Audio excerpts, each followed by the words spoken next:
महीने का नियम, 2 लोटे जल लेकर देवादिदेव महादेव के सामने जाइए। यहां अशोक सुंदरी वाली जगह से दोनों धार एक साथ चढ़ाना प्रारंभ करिए और करते करते वो धार शंकर भगवान के शिवलिंग पर ले जाकर छोड़ दीजिए। ये सावन के महीने के अगर आपने मात्र 7 दिन भी लगातार अगर ये धार आपने चढ़ा ली है तो देवादिदेव महादेव की कृपा से 3-4 महीने में सूचना आपको प्राप्त हो ही जाए। पंचमी, चाहे वो शुक्ल पक्ष की हो चाहे वो कृष्ण पक्ष की, श्रावण महीने की पंचमी के दिन शंकर भगवान पर जिस जिस परिवार के व्यक्ति का कांवड़ जल हमने बताया है आपको, जरूरी नहीं है कि डंडा बांधकर 2 कावड़ के जल के लोटे लेकर जाओ, आप अपने हाथ में भी 2 पात्र लेकर जा सकते हैं। पंचमी तिथि के दिन हाथ में 2 लोटे जल के, 2 कलश जल के जब हम शंकर भगवान को चढ़ाते हैं तो ऊपर जो कमंडल होता है शिव जी के ऊपर जलधारी होती है, जिसमें जया, विषहरा, शामली, बारी, दौतली और देव, शंकर भगवान की 5 बेटियां जिसमें विराजमान होती हैं। जब हम जल समर्पित करते हैं, हमारे पीढ़ी में, परिवार में अगर कोई अधोगति में मर गया होता है, कुंवारी अवस्था में चले गया होता है, गर्भ में मर गया होता है, गर्भ के बाहर निकलकर भी अगर कुंवारी अवस्था में चले गया होता है, तो श्रावण महीने की दोनों पंचमी पर परिवार का अगर कोई एक व्यक्ति भी जल चढ़ा देता है शंकर भगवान पर तो सर्प की योनि में नहीं पड़ता, जीव मुक्त हो जाता, प्रेत योनि में सर्प की योनि से मुक्त हो जाता।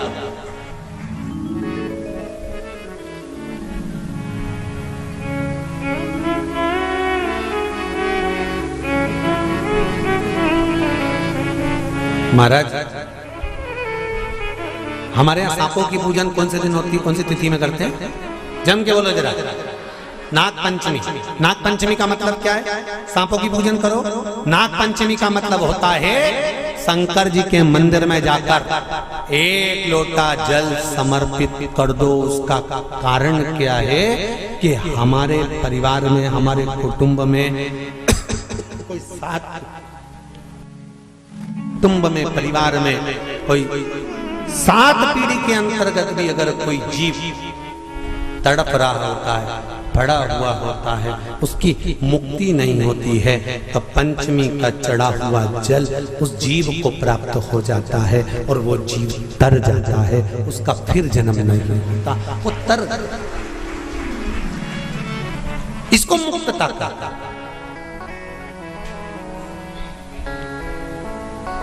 इसको मोक्षता का।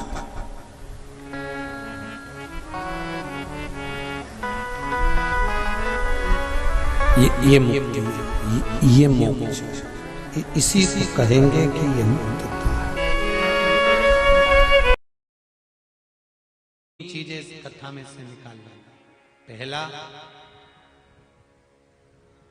लोटे का जल इसने चढ़ा दिया, दूध इसने चढ़ा दिया, शहद इसने चढ़ा दिया, शक्कर इसने चढ़ा दिया।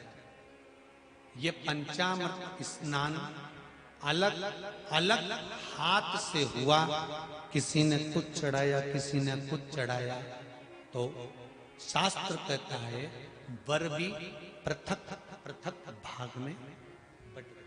और ध्यान देना इस कथा से, सावन के महीने में हो सकता है आपसे और हमसे कुछ गलती हो जाए। जब हम पूजन करने बैठते हैं तो अगर पति जल चढ़ा रहा है तो पत्नी उसका स्पर्श कर कर चढ़ा ले, मना नहीं, मना नहीं। पर पंचामृत स्नान अगर ब्राह्मण देवता करा रहे हैं, पति जल चढ़ा रहा है, पत्नी दूध चढ़ा रही है, पति शहद चढ़ा रहा है, पत्नी शक्कर चढ़ा रही है, ये पृथकता हो।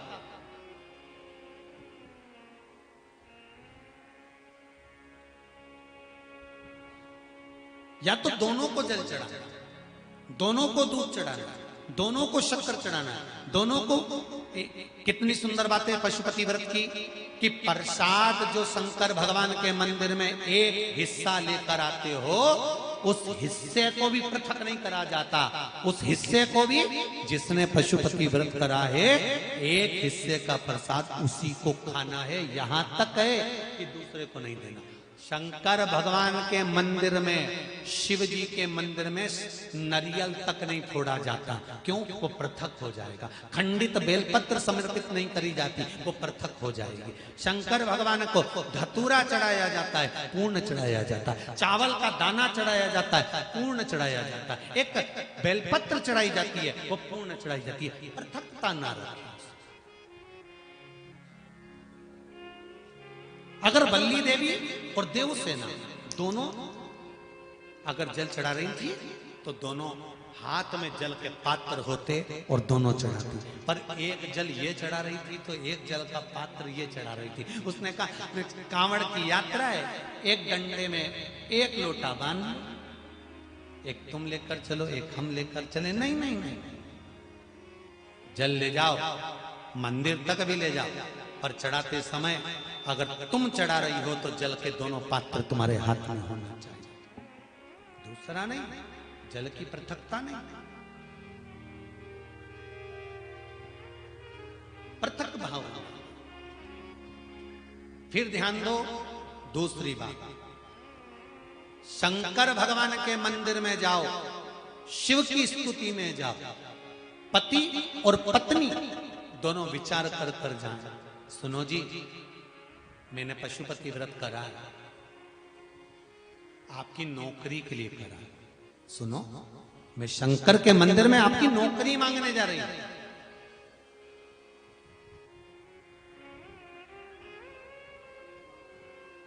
मैं नौकरी मांगने जा रही हूं। अब शिव मंदिर में आप गए, व्रत करा था, पति को भी साथ ले गए, दोनों ने प्रणाम करा। शंकर भगवान प्रसन्न हो गए। सबसे पहले शंकर भगवान ने पति से कहा, तू मांग ले, पहले तुझे क्या चाहिए, क्योंकि तेरी पत्नी का व्रत है, उसको बाद में दूंगा। उसने व्रत करा, थोड़ी तप साधना और कर लेंगे, तू मांग ले। पति ने कहा, मुझे वर दे दो, मेरी एक मकान और एक प्लाट उलझा पड़ा है, वो सुलझ जाए। शंकर भगवान ने पत्नी से कहा, अब तू मांग ले। पत्नी कहने लगी, मैंने इनकी नौकरी के लिए मांगा था। शंकर भगवान ने कहा,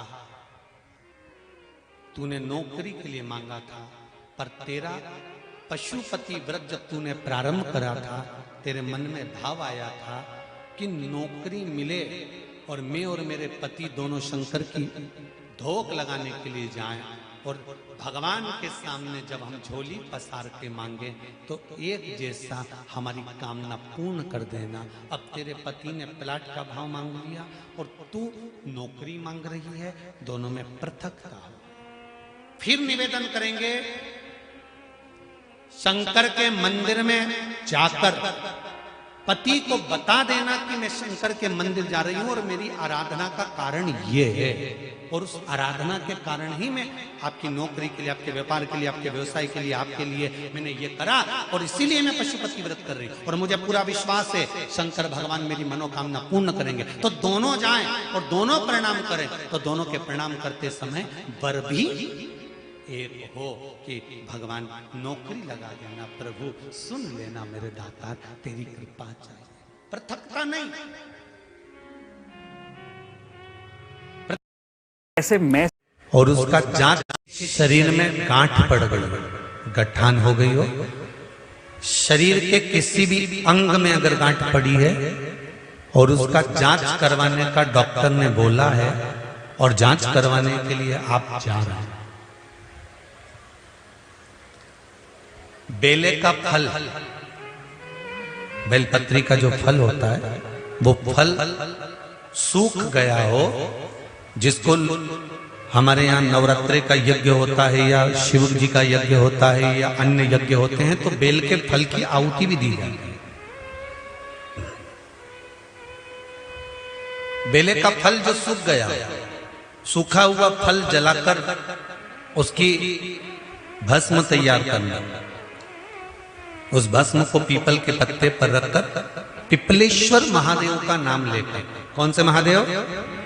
पिपलेश्वर महादेव का नाम लेकर बेलपत्री के वृक्ष के नीचे रख लेना और पिपलेश्वर महादेव का ही नाम लेकर बाबा देवादिदेव महादेव से विनती कर कर जो रोग है और गठान कितनी है उस गठान की जांच कराने जा रहे हैं, यह भाव वर्णन कर कर उस भस्म को लेकर आ जाना शिव मंदिर पर, उसको थोड़ी सी देर रखकर पिपलेश्वर महादेव का स्मरण कर कर उसको लेकर आइए और उस गठान वाली जगह पर उस भस्म को लगाकर फिर आप जांच के लिए जाइए। मेरा देव अधिदेव महादेव चाहेगा तो जिंदगी में कभी बड़ी बीमारी नहीं।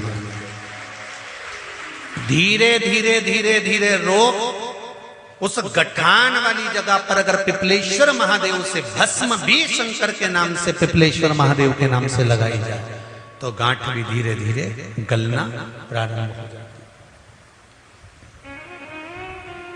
पिपलेश्वर कौन है? पिपलेश्वर महादेव।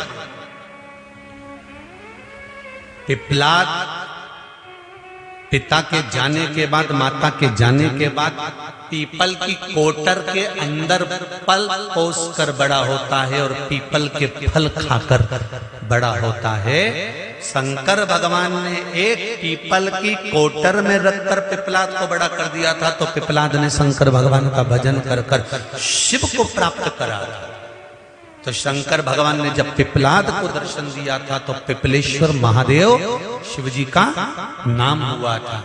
पिपलाद ने कहा था, भोलेनाथ मेरे दुख की घड़ी में आप खड़े हुए हो और मुझे सुख का भान कराया है।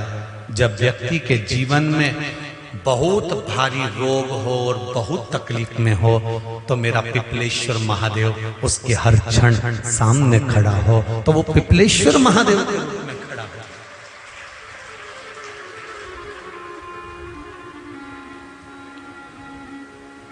काशी में शंकर भगवान पर भस्म चढ़ती है, उज्जैनी में भगवान शंकर पर भस्म चढ़ती है। ये भस्म जो प्रसाद के रूप में आपको प्राप्त होती है, ये भभूत भस्म जो शिव के प्रसाद के रूप में प्राप्त होती है, ये भस्म जो शंकर पर चढ़ी हुई है। किस पर? शंकर पर। ये भस्म कोई साधारण नहीं है।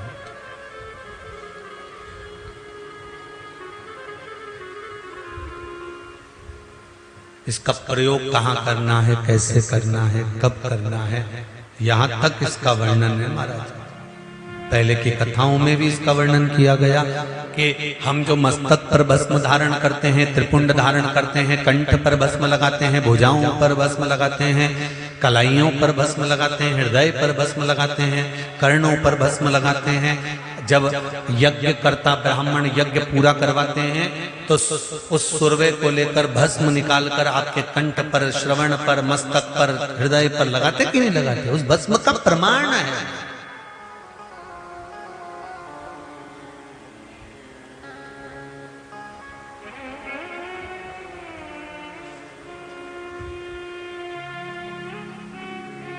सुख का अनुभव